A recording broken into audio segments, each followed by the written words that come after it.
Welcome to the Danny Clinkscale Reasonably Irreverent podcast. Insightful and witty commentary, probing interviews, and detours from the beaten path. Welcome back. It's another spirited edition with spirits of Thirsty Thursday Sense and Nonsense. Maybe you thought you were rid of us. We've had so many things going on in our worlds that it's been tough to get together. We were lockstep, loaded and ready to go last week. What happens?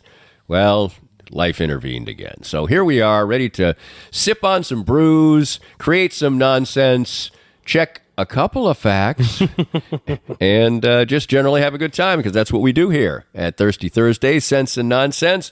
Always part of the Reasonably Irreverent podcast rotation. This is a esteemed part of it.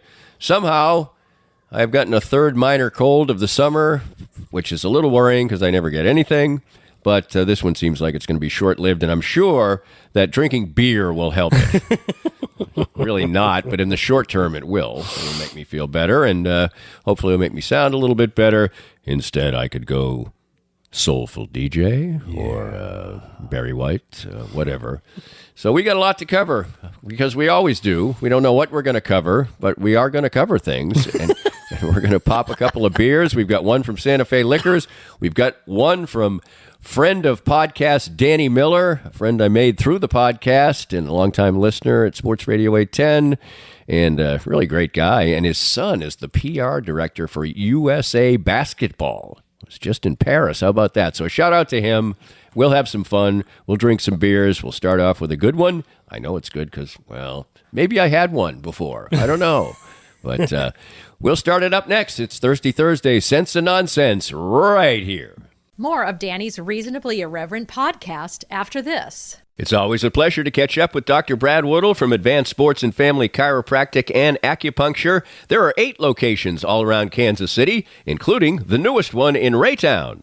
In Raytown, we just joined Raytown July 1st. We took over for a retiring doctor, Dr. David Frey, and we are just honored to see all of his patients and take care of the Raytown community. And communities all around Kansas City with the best of care in a wide variety of fashions. We do chiropractic using multiple techniques: acupuncture, disc decompression therapy, cold laser therapy, different physiotherapies, exercises, whatever you need for your bones, muscles, joints, and nerve pain, we can help. Find that help at Advanced Sports and Family Chiropractic and Acupuncture, 8 locations all around Kansas City. Visit ASFCA.com.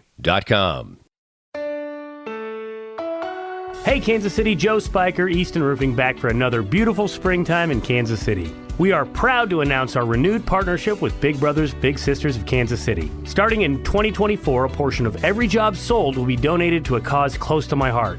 I was a big, and I encourage you to volunteer. And if you hire us for service on your residential or commercial roof, you'll know that a portion of the profits will go to a great cause. So call us at 913-257-5426. Easton Roofing. Integrity matters. Cinematic Visions has been an affordable solution for professional media production in Kansas City since 2003, offering award-winning video production and creation, as well as a wide array of digital and social media management services. From planning, scripting, filming, editing, and post-production, to delivering your product to a watching world, Cinematic Visions will provide professional and affordable services for you and your business with the necessary return on investment to make it all worthwhile. Cinematic Visions' goal is to unlock the power of storytelling through video and a strong online presence for your company. Beyond the numbers, they want to inspire and evoke your clients to feel and act. Let my friends at Cinematic Visions embed your brand where it belongs, in your customers' minds. You can find them online at cinematicvisions.com or with a quick phone call at 816-600-6300. If you'd like to join these and other fine sponsors and market your business on Kansas City's #1 rated podcast, contact us at Danny@DannyClinkscale.com. Look forward to working with you. Ooh, that's a loud one, Danny. Hello. We were in concert there. Now, have you had this beer out of a can or only out of the tap? I'm going to say I haven't had it. Okay. Liar. It's a Discourse beer from Santa Fe Liquors, Discourse Brewery, and they've been great before. This one is Chasing Lollipops. It again is a New England IPA. And here we go. It tastes almost like a juicy, my man. A little less New England, a little more juicy. Well, that's pretty darn good. That is pretty darn good. Discourse is coming through again. It's called Chasing Lollipops. It's got a little orange label on the can and a bunny on the side. A very serious-looking character here. He's a very serious bunny. The bunny must be serious about chasing lollipops, I guess. Where do you think this name comes from? I don't know. That sounds like a good fact check for next time, because we could use a good fact checker too. I guess we say that it's Thirsty Thursday, sense and nonsense, and we were supposed to dish out a lot of sense and maybe a little nonsense, and the idea behind the fact check is that we'll find out if there was nonsense. Well, apparently we didn't explore too many issues last time. No, we didn't get very deep on anything. We were at your house. Was it then? Yeah, it was a month my ago. God. That is a long time ago. Well, I had travel and then work was crazy. It's all my fault. But we're here now, and that's what matters. You have a Red Sky t-shirt on. Is that a beer? No, this is where I play golf in Vail. Oh, well. Yes, sir. Heidi-ho. They ought to make a beer. They were pretty proud of the t-shirt. There has got to be a beer named Red Sky. Fact check. There's another fact check. See, I'm stacking them up now to make it easier for you. We'll talk about the next first, time around. We'll talk about the first fact check, Danny. When was our very first podcast? What year was that? I failed because I didn't check it out again. 2 times in a row. 2 times in a row. Please text me. I basically I don't do any work for this podcast except I do all the production, but the preparation, pick up the beers. I do. I do some of the ancillary things, but as far as the podcast itself, for instance, when I do the music podcast, which was out yesterday, I do an extensive amount of research. And yesterday's, in fact, there weren't some obvious things. I hadn't been to a concert. I hadn't, seen a music documentary and such. So I was digging around deep. Yeah. So I had to do a lot of research for that one. And then, of course, doing sports podcasts, you're just always involved in the world of sports. So there's research there, but basically my life and my interests involve that. So that's cool. And do you ever do this? Because you're a busy guy. Uh-huh. And I'm a busy guy. And sometimes I'll be sitting there and I'm doing some work and then say, you know what, I'm going to just look at the golf scores for a minute. And then I'll say, you know what, I'm curious about what that guy's been doing for the last couple of years. And so then I'll start just having fun. Yeah. And then I'll just, after a few minutes, I'll go, all right, that's enough of that. Like I'll start reading about a band, or I'll start, and then I'm like, oh yeah, I'll be like, no, well, we got to stop. What you're describing is going down a rabbit hole, and yes, that happens to me, Danny. But I always cut it. What my point is, I always cut it off because I'm like, I'm supposed to be working now, but I always think I'm supposed to be working now, so it's a bad thing. I'm showing you a picture, Danny. Who is this band? Those are the Rainmakers. Yes, and that's what our first fact check, our second fact check is about. And you know what I learned when I was researching this story about the Rainmakers is that I met this one and this one. Who are these two? The gray-haired man is Bob Walkenhorst, who actually was one of the, and I should know the other names of the men in the band, but I do not off the top of my head. That's bad on me. That looks like drummer to me, I would say. I'm not sure. Well, anyway, two of these gentlemen I met, and I'm going to tell you the story about meeting them. So my son and I were on our way to Peru for that trip that we talked about on the pod, and we were in a airport lounge. Were they going to Europe? No, they were leaving Kansas City, and we were in the lounge because because you're flying internationally, you need to get there early. Right. But we got right through everything, and so we're in the lounge because I'm a bougie dude that has access to a lounge. Well, you just meant you've traveled enough. And so... spent enough money. Yeah. So anyway, I'm in there, and when you see somebody who is an artist or a rock star or something, and you're like...